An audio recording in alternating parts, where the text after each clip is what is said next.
Of course, you remember Janet Jackson's infamous performance during the Super Bowl halftime show. In one single moment, her entire life was changed, and the phrase wardrobe malfunction reserved a permanent spot in the national consciousness. But you may not remember that Reba McEntire had her own shocking and controversial wardrobe malfunction. Now, Reba may be the last gal you'd expect to make a controversy on stage. This Oklahoma original made a career off love songs. You know, down-to-earth country love songs, not exactly risque. So, was Reba's all-ages appeal just a facade? Because it turns out, years before Justin Timberlake helped Janet make a wardrobe malfunction, Reba McEntire made headlines for spurning her family-friendly reputation during one infamous performance. So who was responsible for this mix-up? And what impact did the massive backlash have on Reba? We'll answer all these questions and more. But before we begin, make sure to hit that thumbs up icon so I don't have a wardrobe malfunction. And subscribe to our channel so you never miss any country content like this. Now you ready? Well, grab a fan because it's about to get real hot in here as we go find out. What happened?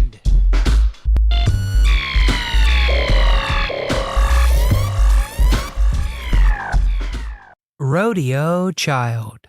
While most country musicians make gestures at the rural lifestyle, Reba McEntire is the last gal you could ever accuse of faking it. She grew up on a ranch in Oklahoma, an unincorporated community in the middle of nowhere. Instead of watching TV or going to the mall, Reba grew up castrating bulls and other fun activities. This down-home environment was where she would build her career as a singer, performing at rodeos with her family in their group, the Singing McEntires. Reba's rural sensibility would guide her life for decades to come. Even as she grew in fame, her heartfelt music continued to reflect the simple but powerful emotions of country life. And her image was no exception. While other stars would blatantly use their sex appeal to sell records, Reba projected a much cleaner traditional image, preferring jeans to low-cut dresses. After all, she was a country singer, not a pop star. In an interview with Larry King, Reba once said, quote, "You know, I can get kind of spunky or I can get tough. You know, that kind of tough, sexy look. But sexy? No, I don't think so." But this is where things take a change, big time. As the 1990s arrived, Reba's music became more and more popular to mainstream audiences, and the industry wanted her to reflect this change, to leave her comfortable country bubble and dive into the scary and controversial pop star world. But while Reba knew big changes were ahead, she could never have expected how drastically her entire life would change.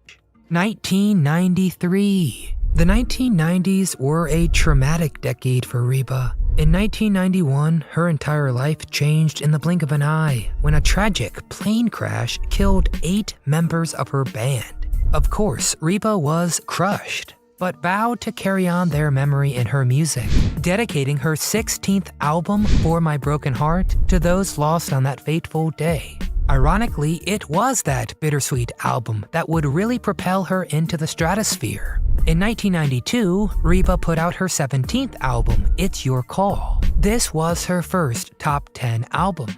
Amidst all this turmoil, Reba was scheduled to perform at the Country Music Awards in 1993. The performance, set at the Grand Ole Opry, should have been a comforting return to the familiar venue. She had been strutting her stuff at the esteemed location since 1977.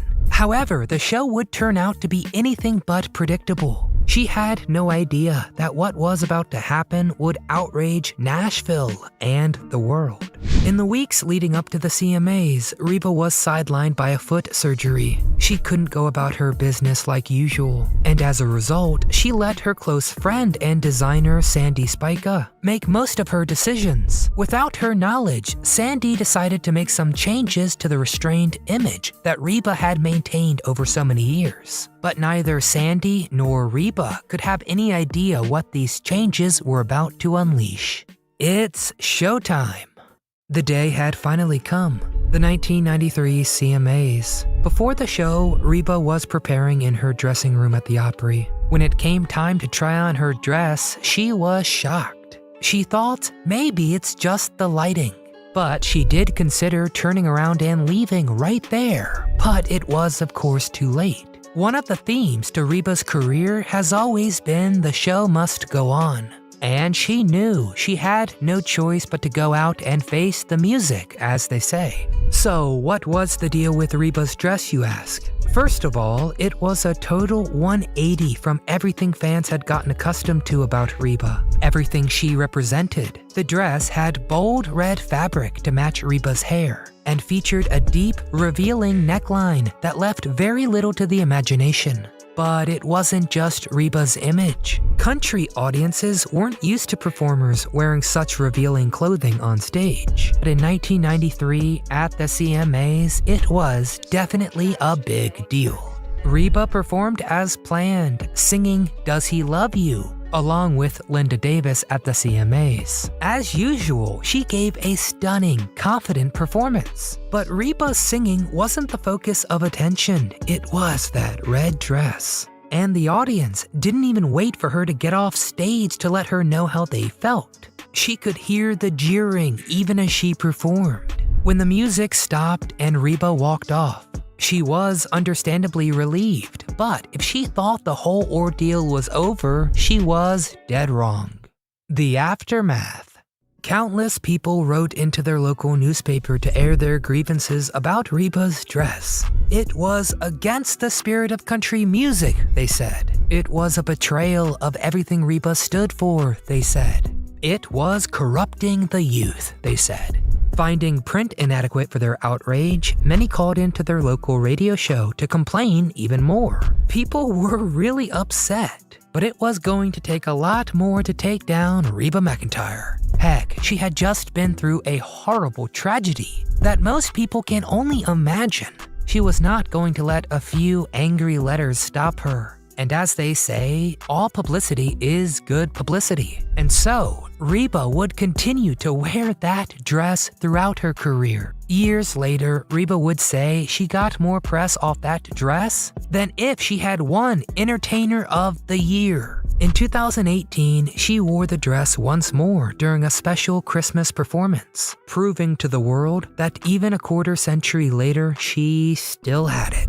This controversy about Reba's dress may seem a bit outdated or much ado about nothing, but it's a testament to how much times have changed, for better or for worse. It almost makes you miss the days when that was the biggest thing to be outraged about. But it also speaks to Reba's sheer beauty and magnetism, that she was able to make a dress that by our modern standards isn't anything that crazy, but she made it look so alluring and seductive. Decades later, Reba McEntire is still doing her thing.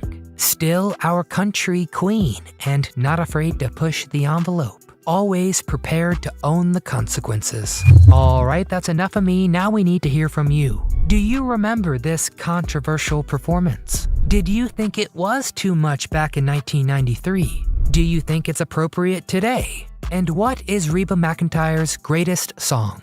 I need a new good country playlist, so give me some recs. Before you head out, please hit that thumbs up icon to show us some support. Subscribe to our channel and come back often so we can keep telling you what happened.